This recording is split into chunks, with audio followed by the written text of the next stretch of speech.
Lição 10 da série Teologia Básica do tema O Deus Poderoso. Nosso texto de referência hoje é 1 Reis, capítulo 17, no versículo 22. O Senhor ouviu o clamor de Elias e a vida voltou ao menino e ele viveu. Então Elias levou o menino para baixo, entregou-o à mãe e disse: Veja, seu filho está vivo. Então a mulher disse a Elias: Agora sei que tu és um homem de Deus e que a palavra do Senhor vinda da tua boca é a verdade. O objetivo dessa lição é apresentar um assunto que é muito frequente na igreja: o poder de Deus. Porém, é preciso dizer que muitos equívocos e exageros se têm promovido em nome de Deus e de seu poder. Por isso, entendemos que é importante falar sobre esse assunto. Como introdução, quero contar uma maravilhosa manifestação do poder de Deus que aconteceu em minha família. Para quem não me conhece, Rafael é meu filho mais novo e nasceu com uma má formação no coração. Percebemos isso porque ele tinha uma tonalidade azulada na pele, característica de quem não possui uma boa oxigenação no sangue. Resumindo a história, levamos ao médico e ele foi diagnosticado e o caso era cirúrgico, mas o Rafael ainda era muito novo para passar por esse procedimento. Então o médico achou melhor aguardar e repetir o exame 3 meses depois. Resultado, depois de 3 meses o Rafael estava plenamente curado. Histórias assim evidenciam como Deus é poderoso. Nós, como uma família cristã, não deixamos de clamar pelo Rafael em nenhum segundo, mas é preciso lembrar que isso é uma experiência particular e que Deus não é obrigado a curar todas as pessoas só porque as pessoas oram ou porque servem a Deus. Deus é poderoso para curar, mas se não houver cura, Ele também continua sendo poderoso. Porque o poder de Deus não está restrito ao ato de curar, mas de sustentar, ter criado e interferir, quando lhe agrada, pessoalmente no universo. Deus é poderoso, pois tudo se resume a Ele. Então, se você precisa de uma ação poderosa de Deus, clame a Ele, pois nele há poder para resolver todas as coisas. Mas nunca se esqueça, tudo que existe, existe por meio dele. E sem ele, nada do que foi feito se fez. Ele é o sustentador de todo o universo, sem falar que o maior milagre que Deus pode realizar na vida de alguém não é o de cura física, mas é a obra da salvação. Passamos então ao nosso primeiro ponto da lição, o Deus de milagres. A Bíblia não tem uma palavra específica para milagres. Na verdade, o que temos nas Sagradas Escrituras são uma combinação de ideias expressas pelos termos maravilha ou prodígio, obra poderosa e sinal. O que fica claro para nós é que são milagres produzidos pelo próprio Deus e nunca por personalidades. Vejamos os termos maravilha, obra poderosa e sinal de maneira separada, com vistas a entender a importância de cada termo mais detalhadamente e profundamente. A maravilha. Segundo Packer, o termo maravilha é muito registrado nas Escrituras e significa um acontecimento observado que desperta a consciência da presença e do poder de Deus.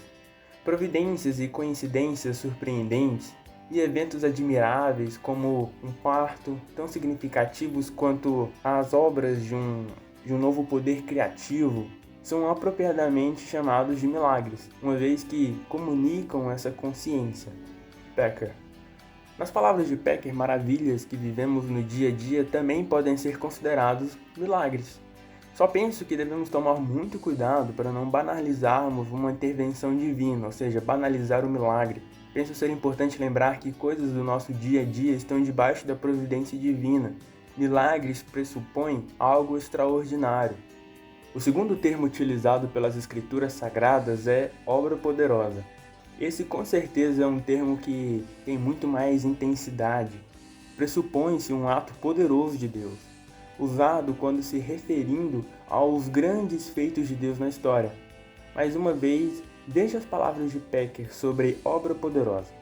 A expressão obra poderosa enfoca a impressão produzida pelos milagres e aponta para a presença na história bíblica dos atos sobrenaturais de Deus, envolvendo o poder que criou o mundo do nada. Obra poderosa não pode ser explicada em termos de coincidência ou pela natureza no desenvolvimento de seu curso. Packer.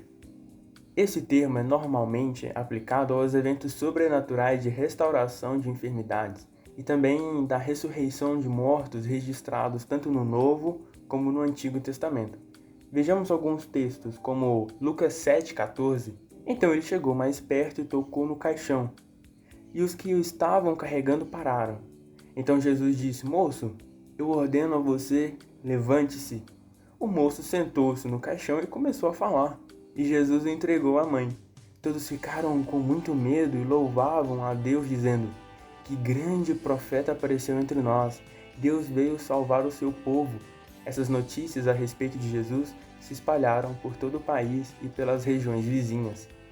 Em Lucas temos a expressão tomados de medo, que aponta para a ideia de ficarem admirados com as obras poderosas que Jesus realizava. Aquele feito era tão grandioso que houve dentre as pessoas quem ficasse com medo. Vejamos outros textos, como Lucas 8,52. Todos os que estavam ali choravam e se lamentavam por causa da menina. Então Jesus disse: Não chorem, a menina não morreu, ela está dormindo. Aí começaram a caçoar dele porque sabiam que ela estava morta. Mas Jesus foi, pegou-a pela mão e disse bem alto: Menina, levante-se. Ela tornou a viver e se levantou imediatamente. Aí Jesus mandou que dessem comida a ela. Os seus pais ficaram muito admirados, mas Jesus mandou que não contassem a ninguém o que havia acontecido. Aqui Lucas usa a expressão seus pais ficaram muito maravilhados, estesian no original, que para nós foi traduzido como muito admirados. E mais uma vez temos a ideia de alguém que ficou extremamente maravilhado ou extasiado com o grande feito que Jesus realizou dando vida à menina que estava morta. Vejamos também em João 11, a ressurreição de Lázaro. João capítulo 11, a partir do versículo 39, diz assim: E ordenou: Tirem a pedra. Marta, a irmã do morto, disse: Senhor, ele está cheirando mal, pois já faz 4 dias que foi sepultado. Jesus respondeu: Eu não lhe disse que, se você crer, você verá a revelação do poder glorioso de Deus? Então tiraram a pedra e Jesus olhou para o céu e disse: Pai, eu te agradeço porque me ouvistes. Eu sei que sempre me ouves, mas eu estou dizendo isso por causa de toda essa gente que está aqui, para que eles creiam que tu me enviastes. Depois de dizer isto, gritou: Lázaro, venha para fora. E o morto saiu. Os seus pés e as suas mãos estavam enfaixados com tiras de pano e o seu rosto estava enrolado com um pano. Então Jesus disse: Desenrolem as faixas e deixem que ele vá. João apresenta uma coisa muito interessante que é: se você crê, você verá a glória de Deus. Nesse sentido é que os milagres apontam para o conhecimento da glória e do poder de Jesus. Os milagres são a manifestação da obra poderosa de Deus. Passamos agora à próxima expressão muito utilizada para descrever milagres na Bíblia: sinais ou sinal. Segundo Pecker, na página 56 do seu livro, ele diz assim: o sinal, como um rótulo para os milagres, indica que eles significam alguma coisa e, em outras palavras, que eles carregam uma mensagem. Nesse ponto, concordo expressamente que os milagres eram sinais de que Deus estava por detrás de tudo aquilo. Por exemplo, os milagres e sinais revelados por Moisés, Elias e Eliseu. Todos eles eram sinais de que Deus operava por meio daqueles homens. Moisés, Elias e Eliseu não mereciam crédito de milagreiros, e não merecem, mas por meio daqueles feitos, todos podiam perceber que Deus estava operando milagres. O mesmo aconteceu com Cristo, porém com uma perspectiva diferente. Os sinais realizados por Cristo tinham um propósito único de evidenciar que ele era e é quem diz ser: o Filho de Deus, o Messias, o Salvador, o Cordeiro de Deus, que não somente cura, restaura a vista dos cegos, mas que perdoa pecados. Nicodemos, em sua conversa com Jesus, chegou a dizer isso, João 3. Havia um fariseu chamado Nicodemos, que era líder dos judeus. Uma noite ele foi visitar Jesus e disse: Rabi, nós sabemos que o Senhor é um mestre que Deus enviou, pois ninguém pode fazer esses milagres se Deus não estiver com ele. O que Nicodemos ainda não entendia é que Jesus é bem maior do que Elias, Eliseu e Moisés juntos. Moisés, Elias e Eliseu dividiram águas, Moisés e Eliseu sararam águas, Elias multiplicou o azeite e farinha de uma viúva, Moisés orou e Deus derramou o maná, Elias venceu os profetas de Baal, Moisés venceu o exército de Faraó, Eliseu levantou um menino de entre os mortos, curou pessoas que haviam sido envenenadas, alimentou os famintos, curou Naamã da lepra, fez o machado flutuar, orientou reis em tempos de guerra, e Elias profetizou a seca e com uma oração fez dos céus se abrirem. Mas Jesus, que é maior do que Moisés, Elias e Eliseu, fez muito mais do que isso. Jesus nos abriu o caminho para Deus. Jesus é a água da vida. Jesus é o pão da vida. Jesus é o meio pelo qual se recebe a vida eterna. Jesus é aquele que perdoa e trata essa natureza pecaminosa por meio do Espírito Santo. Jesus não fez machado flutuar, mas por meio de seu sangue no madeiro levará a sua igreja para a Nova Jerusalém. Os sinais apontavam para a grandiosidade de nosso Senhor, que não é somente um milagreiro, mas é o Filho de Deus, o Salvador. Temos um Deus de milagres, mas não um milagreiro. Temos um Deus que salva pecadores, por isso a salvação deve ser o propósito de nossa vida e não os milagres. Passemos ao segundo ponto de nossa lição, a glória de Deus. Bom, nesse ponto quero trabalhar a ideia de uma glória revelada que gera uma glória tributada. Para que fique ainda mais fácil a compreensão dos ouvintes, entendo que é preciso explicar de outra forma o que será abordado nesse ponto. Quero mostrar como a glória revelada de Deus nos leva a uma vida de adoração, entrega e consagração a Ele. Ou seja, uma vez diante desse Deus de glória indizível, não há como ficar indiferente. O que nos resta é entrega total. Para tentar elucidar ainda mais a minha proposta nesse ponto, quero citar as palavras de Pecker. Ele diz: mas a glória, que é o seu alvo, é um relacionamento de dois lados, de duas etapas. É precisamente uma conjunção de atos revelatórios de sua parte por meio dos quais ele mostra sua glória aos homens e aos anjos, com espontânea generosidade, com adoração responsiva da parte deles, por meio da qual prestam-lhe glória de gratidão pelo que têm visto e recebido. Pecker. Veja como Pecker é feliz em suas palavras. Ele mostra claramente que Deus revela sua glória ao homem. Deus se mostra de maneira generosa e o homem, ao contemplar tamanha graça, amor, misericórdia, justiça e poder, simplesmente cai de joelhos diante desse Deus tão excelso, tão grandioso. Eu não consigo falar sobre a revelação da glória de Deus sem pensar no episódio de Moisés diante da sarça ardente. As palavras de Pecker parecem emanar desse encontro. Moisés vê uma manifestação do poder grandioso de Deus na sarça que ardia em fogo, mas não se consumia, então se aproxima e logo é advertido diante de quem ele estava.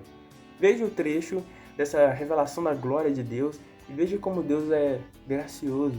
Êxodo 3:3. Então pensou, que coisa esquisita, por que será que o espinheiro não se queima? Vou chegar mais perto para ver. Quando o Senhor Deus viu que Moisés estava chegando mais perto para ver melhor, ele o chamou do meio do espinheiro e disse: Moisés, Moisés. E Moisés respondeu: estou aqui. Deus disse: pare aí e tire as sandálias, pois o lugar onde você está é um lugar sagrado. E Deus continuou: eu sou o Deus dos seus antepassados, o Deus de Abraão, o Deus de Isaque e o Deus de Jacó. Aí Moisés cobriu o rosto porque ficou com medo de olhar para Deus. Então o Senhor disse: eu tenho visto como o meu povo está sendo maltratado no Egito. Tenho ouvido o seu pedido de socorro por causa dos seus feitores. Sei o que estão sofrendo. Por isso desci para libertá-los do poder dos egípcios e para levá-los do Egito para uma terra grande e boa. É uma terra boa e rica, onde moram os cananeus, os heteus, os amorreus, os perizeus, os heveus e os jebuseus. Por mais que o texto possa revelar um Moisés assustado com tudo que está se passando, Ao mesmo tempo, temos a graça de Deus evidente, pois a revelação da glória é movida pela compaixão de Deus por conta do sofrimento de seu povo. Depois desse encontro, Moisés sai da posição de fugitivo do palácio para a posição de líder do processo de libertação do povo de Deus. Encontrando-se com a glória de Deus, Moisés se entrega em adoração total. É sabido que tudo que foi criado para a glória de Deus. O alvo de Deus é a sua própria glória. Porém, devemos entender muito bem isso, pois alguém pode perceber Deus como um Deus egoísta, e isso não é certo, pois o próprio Deus se revela como Deus cheio de misericórdia e graça, dando condições de que os homens o glorifiquem pelo que ele é. Outro episódio digno de destaque é o de Êxodo 24:17. Veja o texto. A glória do Senhor desceu sobre o monte, e para os israelitas a luz parecia um fogo que queimava lá no alto. A nuvem cobriu o monte durante 6 dias, e no 7º dia o Senhor, lá da nuvem, chamou Moisés. O aspecto da glória do Senhor é como um fogo consumidor no cimo do monte aos olhos dos filhos de Israel. Aqui temos o registro de mais uma revelação da glória de Deus que trouxe certo temor ao povo, pois estava nítido o poder de Deus na sua glória. Vejamos outros textos, como Êxodo 40:34. Então a nuvem cobriu a tenda e ela ficou cheia da glória do Senhor. Por isso Moisés não pôde entrar nela. Levítico 9:23. Ele e Moisés entraram na tenda sagrada. Quando saíram para abençoar o povo, a glória do Senhor apareceu a todo o povo. E de repente saiu fogo da presença de Deus, o Senhor, e devorou a oferta queimada e a gordura que estavam no altar. Ao verem isso, os israelitas deram gritos de alegria, ajoelharam-se e encostaram o rosto no chão. Mateus 17:5. Então Pedro estava falando e uma nuvem brilhante os cobriu, e dela veio uma voz que disse: "Este é o meu filho querido, a quem me dá muita alegria. Escutem o que ele diz." Quando os discípulos ouviram a voz, ficaram com tanto medo que se ajoelharam e encostaram o rosto no chão. Queridos, vemos por várias vezes a manifestação visível dessa glória de Deus que gera no coração dos espectadores um misto de sentimentos. Seja temor, tremor, mas também surge adoração e contemplação.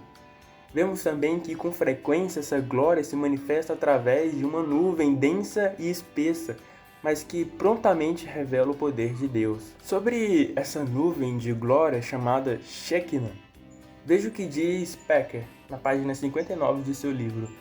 A Shekinah, uma nuvem radiante e gloriosa, pode ser contemplada incandescente como fogo. O Shekinah era ele próprio chamado Glória de Deus. Ele apareceu em momentos significativos da história bíblica como sinal da presença do próprio Deus. No Novo Testamento temos essa dinâmica da manifestação da glória de Deus adaptada ao Filho. A natureza, caráter, poder e propósito da glória de Deus estão revelados na pessoa do Filho. Vejamos alguns textos como Hebreus, no capítulo 1. Antigamente, por meio dos profetas, Deus falou muitas vezes de muitas maneiras aos nossos antepassados, mas nesses últimos tempos Ele nos falou por meio do seu Filho. Foi Ele quem Deus escolheu para possuir todas as coisas e foi por meio dele que Deus criou o universo. O Filho brilha com o brilho da glória de Deus e é a perfeita semelhança do próprio Deus. Ele sustenta o universo com sua palavra poderosa e depois de ter purificado os seres humanos de seus pecados, sentou-se no céu ao lado direito de Deus, o Todo-Poderoso. 2 Coríntios 4. Porque se o evangelho que anunciamos está escondido somente para os que estão se perdendo. Eles não podem crer, pois o Deus deste mundo conservou a mente deles na escuridão. Ele não os deixa ver a luz que brilha sobre eles, a luz que vem da boa notícia a respeito da glória de Cristo, o qual nos mostra como Deus realmente é. Pois nós não anunciamos a nós mesmos, nós anunciamos Jesus Cristo como Senhor, e a nós como servos de vocês, por causa de Jesus. O Deus que disse que da escuridão brilha a luz, é o mesmo que fez a luz brilhar em nosso coração. E isso para nos trazer a luz do conhecimento da glória de Deus que brilha no rosto de Jesus Cristo. Também em João, no capítulo 1, versículo 14, a palavra se tornou um ser humano e morou entre nós, cheia de amor e de verdade, e nós vimos a revelação de sua natureza divina, a natureza que ele recebeu como filho único do Pai. João disse o seguinte a respeito de Jesus: "Este é aquele de quem eu disse, ele vem depois de mim, mas é mais importante do que eu, pois antes de eu nascer ele já existia, porque todos nós temos sido abençoados com as riquezas de seu amor, com bênçãos e mais bênçãos. A lei foi dada por meio de Moisés, mas o amor e a verdade vieram por meio de Jesus Cristo. Ninguém nunca viu Deus, somente o Filho único que é Deus e está ao lado do Pai. Foi quem nos mostrou quem Deus é." Veja como todos os textos deixam claro que Cristo Jesus revela a glória de Deus. Aquele que, movido por amor e misericórdia, ofereceu sua própria vida por pecadores. Aquele que tem poder de entregar a sua vida e reavê-la. Aquele que venceu a morte, pois não tem pecado algum. Ele é a glória de Deus em ação. O que mais me impressiona nisso tudo é que o fato de Jesus ser a expressão exata do ser de Deus e ele mesmo declarar que veio para servir e não ser servido. Jesus ainda nos convida a servir ao Pai, anunciando o Evangelho, amando a Deus e ao próximo. Estando diante desse Deus cheio de glória, não há outra coisa a se fazer a não ser glorificá-lo com tudo o que temos e somos. Veja alguns textos que embasam isso, como Efésios, no capítulo 1. "Portanto, louvemos a Deus pela sua glória, graça que Ele nos deu gratuitamente por meio de seu querido Filho." Efésios 1, versículo 12. "Portanto, digo que nós, que fomos os primeiros a pôr a nossa esperança em Cristo, louvemos a glória de Deus." Também em Efésios, no capítulo 1, a partir do versículo 14, "O Espírito Santo é a garantia de que receberemos o que Deus prometeu ao seu povo, e isso nos dá a certeza de que Deus dará liberdade completa aos que são seus. Portanto, louvemos a sua glória." É exatamente isso que quero dizer sobre uma glória revelada que nos comissiona a uma glória tributada. Quando devolvemos a Deus algo menor do que a excelência, estamos anunciando ao mundo e ao próprio Deus que não conhecemos a sua glória. Quero concluir nossa lição com as belas e profundas palavras do profeta Isaías, palavras estas anunciadas depois de se deparar com a glória de Deus. O meu propósito em citar tais palavras é que você entenda que um Deus glorioso te chama para servi-lo. Isaías 6, a partir do versículo 1. "No ano em que o rei Uzias morreu, eu vi o Senhor sentado num trono alto e elevado. O seu manto se estendia pelo templo inteiro, e em volta estavam serafins. Cada um deles tinha 6 asas, e com as 2 eles cobriam o rosto, com 2 cobriam o corpo, e com as outras 2 voavam. Eles diziam em voz alta uns para os outros: Santo, Santo, Santo é o Senhor, Todo-Poderoso. A sua presença gloriosa enche o mundo inteiro." O barulho das vozes dos serafins fez tremer os alicerces do templo, que foi ficando cheio de fumaça. Então eu disse: "Ai de mim, estou perdido, pois os meus lábios são impuros e moro no meio de um povo que também tem lábios impuros. E com os meus próprios olhos vi o Rei, o Senhor, o Todo-Poderoso." Aí um dos serafins voou para mim segurando uma tenaz, uma brasa que havia tirado do altar. Ele tocou a minha boca com uma brasa e disse: "Agora que esta brasa tocou os seus lábios, as suas culpas estão tiradas e os seus pecados estão todos perdoados." Em seguida, ouvi o Senhor dizer: "Quem é que eu vou enviar? Quem será o nosso mensageiro?" Então respondi: "Aqui estou eu. Envia-me a mim, Senhor." Se essa lição te agradou o coração, não se esqueça de curtir, compartilhar e até semana que vem. Forte abraço.